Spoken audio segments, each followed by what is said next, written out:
Alhamdulillahi Rabbil Alameen wassalatu wassalamu ala Sayyidina wa Mawlana Muhammadin wa alihi wa azwajihi wa zurriyyatihi ajma'in.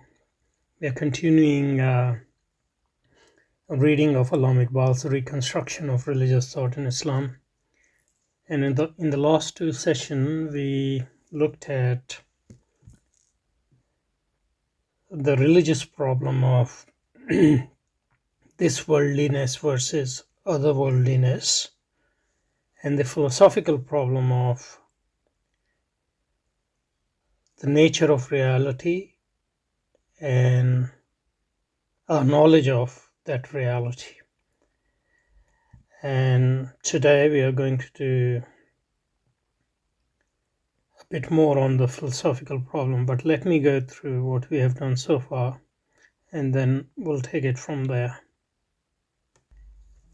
So far we have looked at the religious problem, and we are looking at these problems because we said that Allama Iqbal's, in a sense, confuses these two problems, religious problem and the philosophical problem, and in a sense read the religious problem in terms of the philosophical problem. So the religious problem is the problem of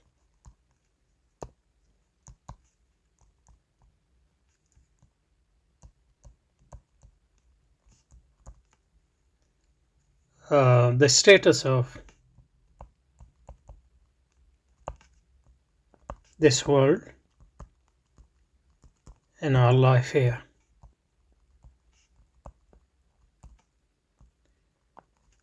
And its relation to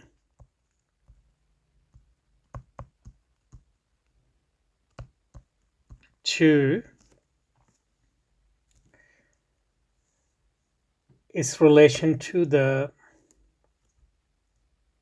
eternal, everlasting world and our status there.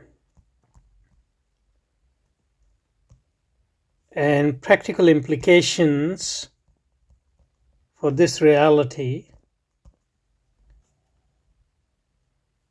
as to how should we live our life in this world so that we can have a blissful life in eternity. Obviously, religion presupposes that the eternity exists and we have a life after death and all those things. Now, religious problem, then we have philosophical problem, which is a problem philosophy has been dealing with since the ancient ancient philosophy and even before. But this philosophical problem, it takes its unique present form with the rise of modern philosophy.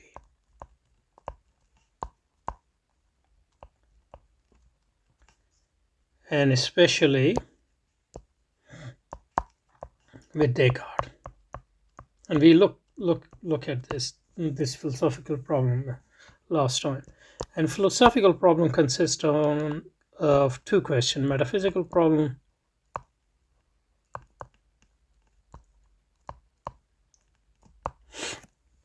of the nature of reality,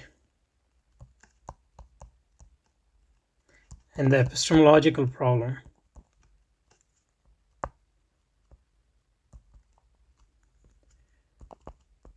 of how we know this reality. And the assumption we are working with here is that religious problem is independent of this philosophical problem. So you can have various positions about these philosophical problems, and you still can subscribe to the religious position. So your acceptance of the religious solution has no direct implications for whether reality is one reality or reality is dual, and how we actually know that reality, etc. I'm not saying there's no connection whatsoever, but there's these problems are different problems, distinct problems.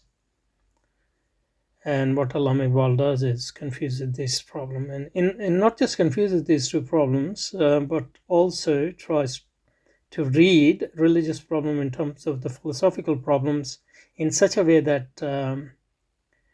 religious problem is no longer identifiable in its traditional form. So that's what we have done so far. Now, last time we looked at the philosophical problem, and we looked at that metaphysical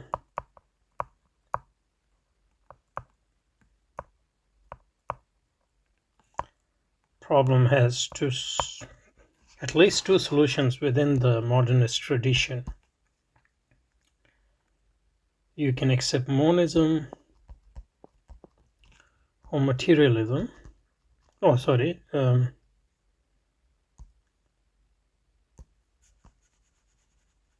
Dualism. And monist can either be materialist or idealist. Some people use the term spiritual spirit, but spirit in modern philosophy just means mind or mental.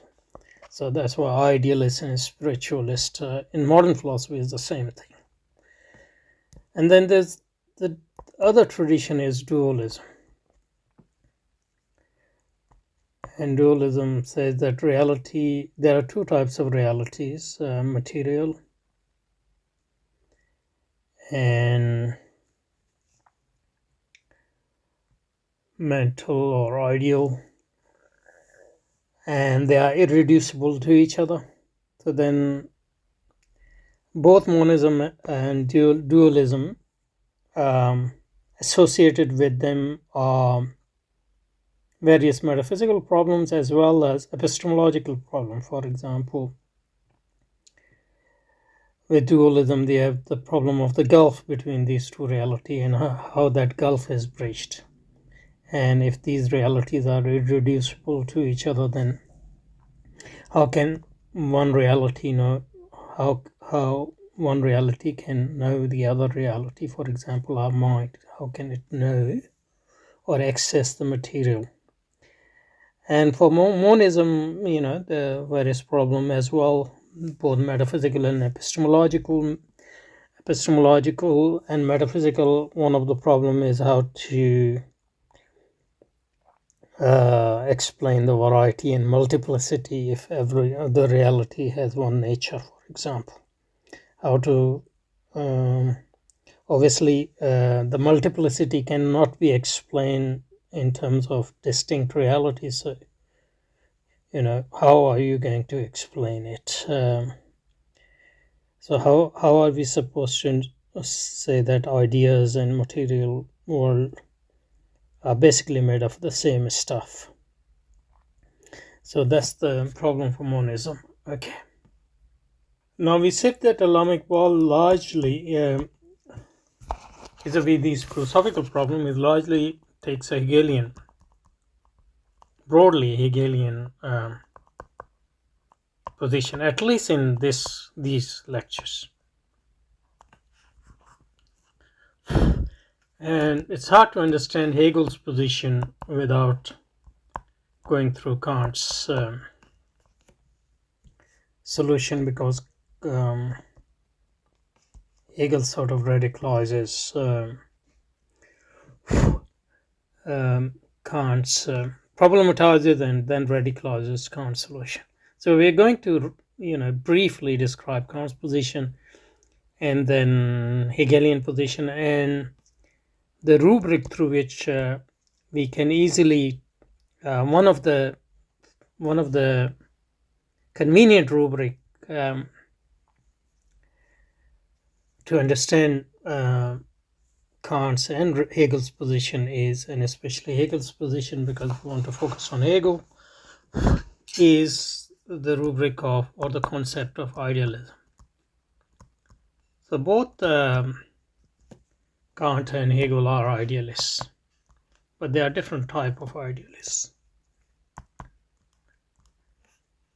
Kant's idealism is what we call transcendental idealism, and Hegel's idealism is generally known as,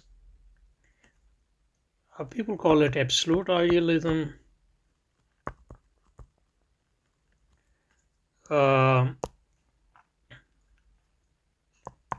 Some people also use objective idealism.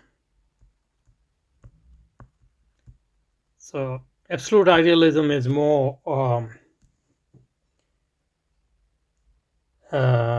more well-known term in the context of Hegel, but objective idealism probably is more precise or correct in this respect. Okay, so let's first see what is transcendental idealism briefly, and then we'll go through what is absolute idealism of Hegel, or objective idealism.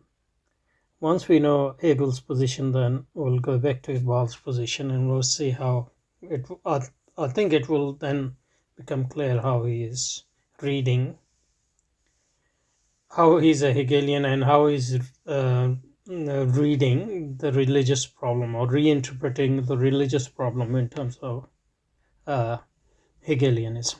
Okay, so we'll start with Kant. So as I said, Kant is a transcendental idealist.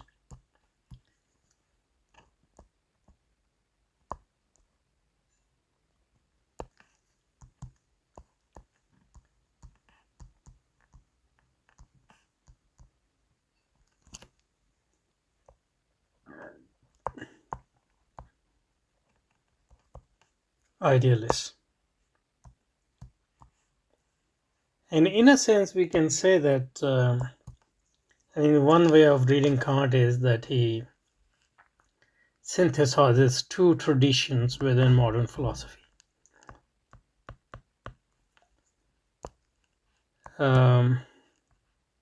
Empiricism and rationalism. Another way to read him is to say that he synthesizes other two positions we just looked at, in a sense, or reconcile monism and dualism. And even though he is not a monist, he leaves a room open for the possibility of monism. And even though on the empirical level he is a dualist, so he gives dualism its due,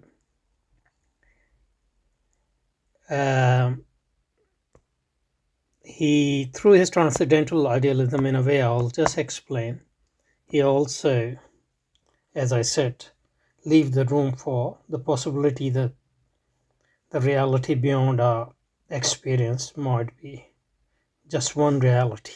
Okay, so in that sense he synthesizes. But the focus of Kant's transcendentalism is epistemological, at least to start with.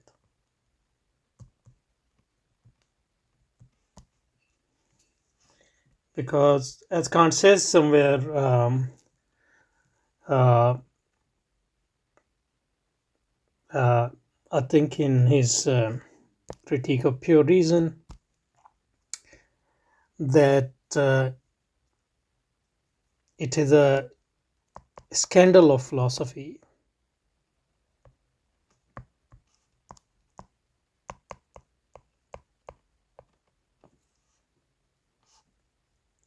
and universal human reason. I'm paraphrasing here. Human reason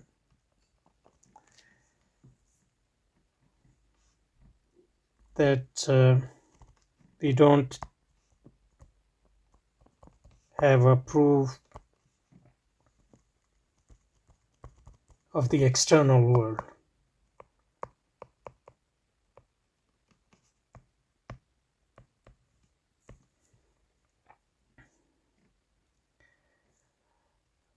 And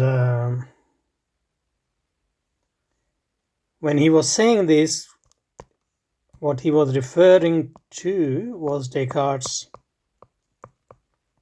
radical doubt.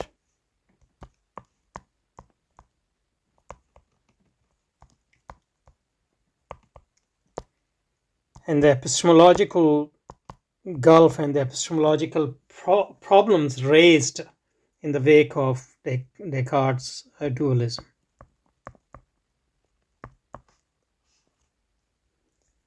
First question is how, in the face of a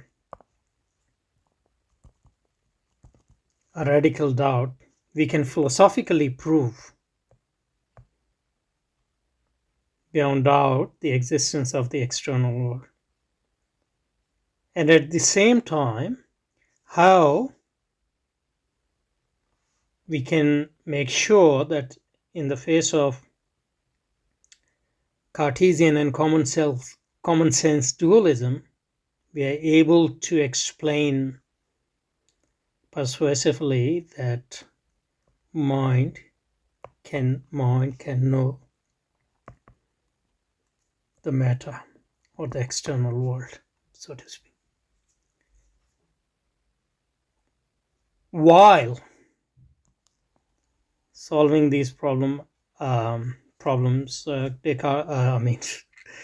Kant also wants to keep, I don't know he intentionally wants it or not, but his system ends up keeping the ultimate room for monism open. In a way, I'll explain in a minute. And I'm saying this because that's the thing which Hegel will ultimately be unsatisfied with and criticize and try to overcome. Okay, so that was the Kant's problematique. Now let's see what is his solution, which is transcendental idealism. I won't spend too much time on that. Now Kant's transcendental idealism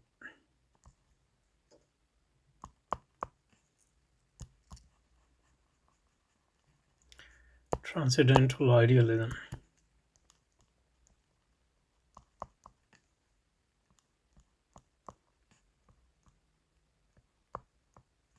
Transcendental idealism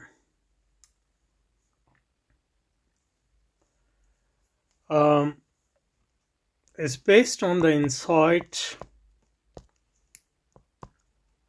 and this is very rough, based on an insight that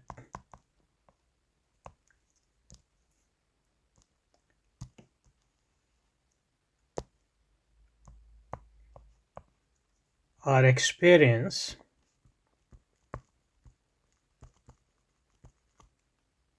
of the external world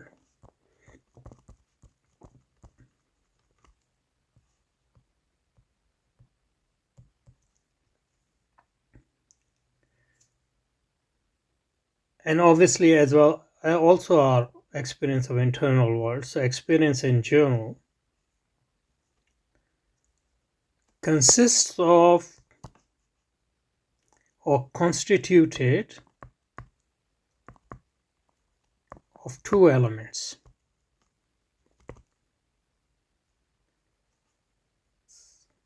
First is we can call input. This is very, very rough.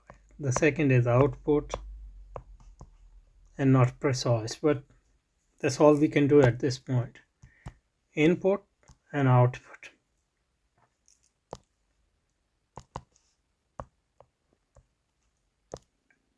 Output come through our senses, outer and inner senses. They provide us information about the external and internal world. Information. But this information is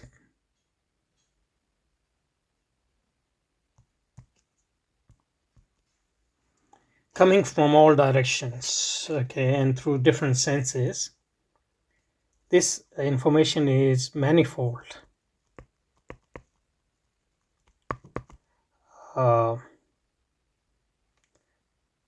But unorganized. It's very chaotic in a sense.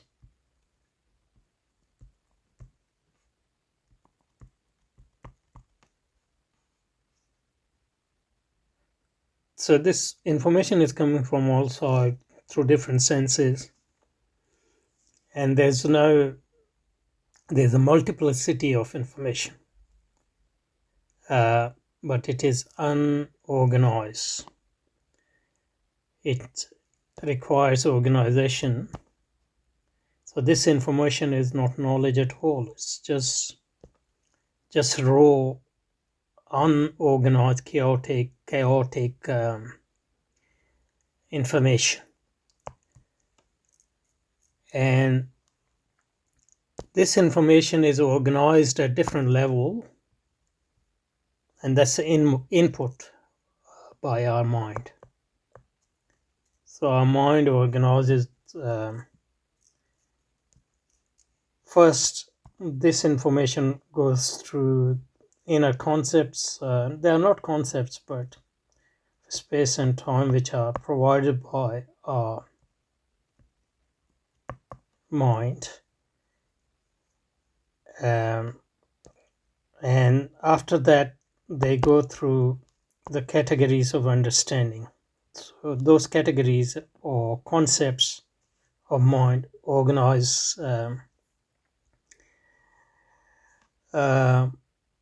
this information further. And then mind, the faculty of judgment, which is the faculty of understanding,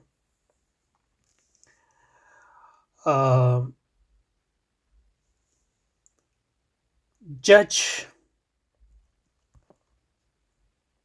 different parts of this information and connects them according to categories. And lastly, mind, part of mind, what he called reason, infer from this knowledge, other information. So this information through this various inputs from mind slowly change into knowledge. So our knowledge is basically combination of the input from our mind and information from the outer world provided by our senses. And the consequence of this idea are various, and once we discuss them, we'll know in what sense Kant is a transcendental idealist. So if knowledge is roughly consists of combination of two parts, mind providing organization and senses providing information, it means that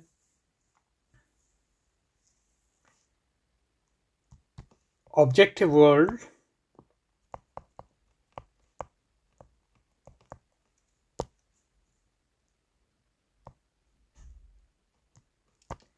is partly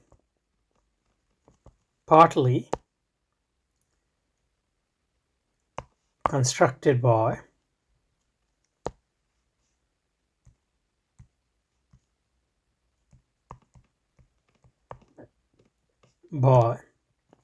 our mind.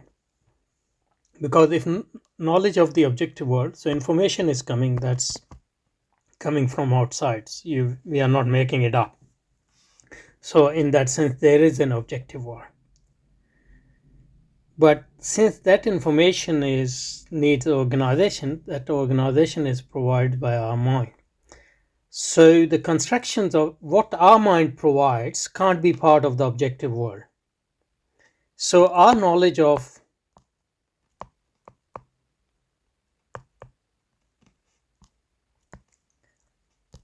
the external and internal world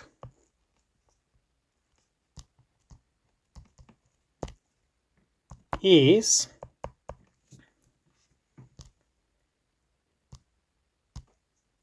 objective in the sense that we haven't entirely made it up, but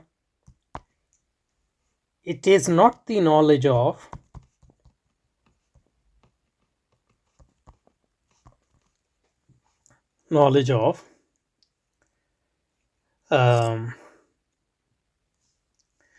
it's not the knowledge of the world in itself or as it is.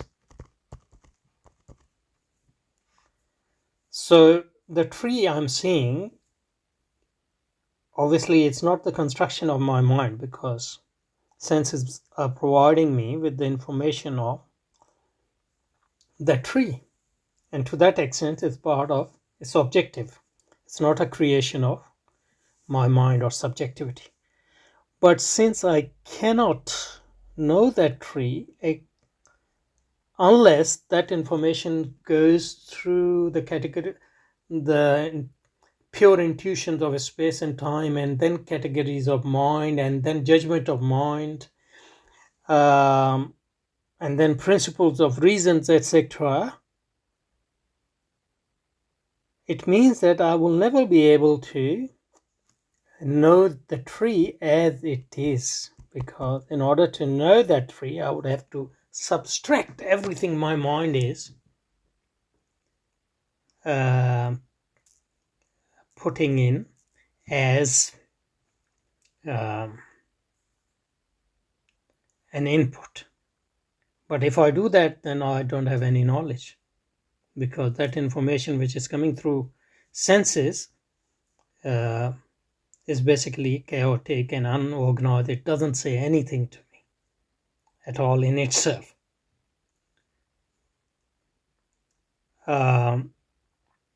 So in that sense, Kant is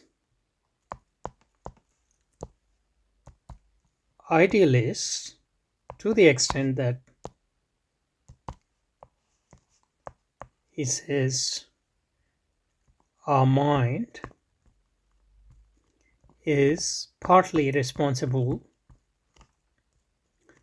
for the construction of reality which we experience and of which we have knowledge. Yeah. And he is okay, but he is not an idealist in the sense that our mind doesn't create the reality. Reality acts on our senses and we have information through it. So in that sense, objective reality or reality independent of our mind exists. But we can't know that reality as it is, because in order to know, information has to go through our mind. So in a sense, Kant says is that we can never know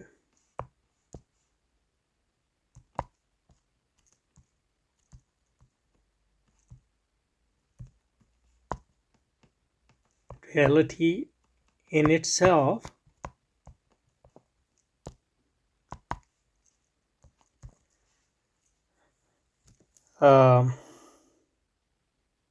so we can never decide whether that reality is material or mental.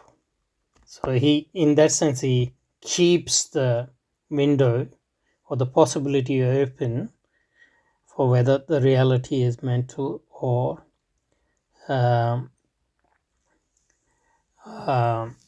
mental or material or any other. But he also shuts the door for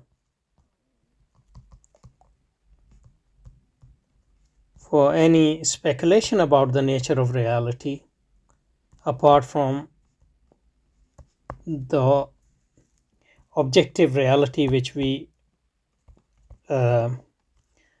perceive through our senses and the input of our mind. So we can't claim, although there's a possibility that the reality in itself can be monist as well as dualist, etc. We can never know that. And as far as our existence is concerned, we have to content with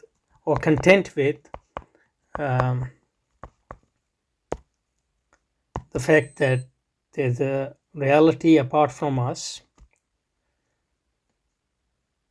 and that reality acts on our senses and we have information. So in that sense, reality exists. But since this information is unorganized, our mind has to organize that, and that makes it impossible that we would ever know in our current situation reality as in itself. Okay, so he bridges the gulf between matter and mind in a way by denying that we can ever know what is matter in itself. We can only know if it is matter as it appears to us through senses and through our mind. Okay. Now Kant's position partly solved the problem. It solves the problem of radical doubt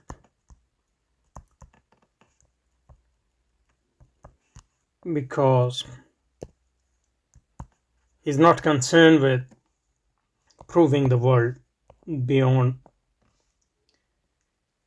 the world which has we have access through our senses and mind. Okay. And he also in a sense solved the problem of dualism, that is the gulf between matter and mind, by denying that we ever know matter in itself or mind in itself. We only know what we know through the action of the reality on our senses and organization of our mind. So there's no gulf in the sense that our mind is accessing the information which we are getting through our senses and which we obviously have access to. So there's no gulf in there between. But he bridges this gulf only by creating another gulf there between objective reality, and that's the reality we know, and reality in itself. In another sense, when my mind knows this tree, so this is my mind and this is the tree, and therefore we have information about tree and my mind organizes, we have knowledge about that tree, and this is called objective reality. But I cannot know what tree in itself is, and I cannot know what mind in itself is. So even though I have bridged the gulf between mind and tree, I have created another gulf, which is the gulf between objective reality and reality in itself, or things as they appear to me or us, and things in themselves. That was Hegel's objection. So Hegel said that Kant has solved the problem of dualism and the problem of external world only by creating the same problem at a higher level. And he also said that it is a totally unsatisfying solution, because as human beings we have curiosity and search for truth as our nature, so we can never actually heed to Kant's advice that we shouldn't worry about reality in itself. So that's why he developed his own objective idealism, in a way, in which he thought that we are able to solve all those problems as Kant tried to do, but also know the reality itself in itself. So we know, we are able to know not just objective reality, but real reality, or reality in itself, or truth. So Hegel thought that he had his cake and he could eat as well. So we'll see about that. But we already have gone too long, unfortunately. So we would have to wait for Hegel position until the next session. So in the next session, we'll just describe Hegel's position and then go back to Iqbal's text.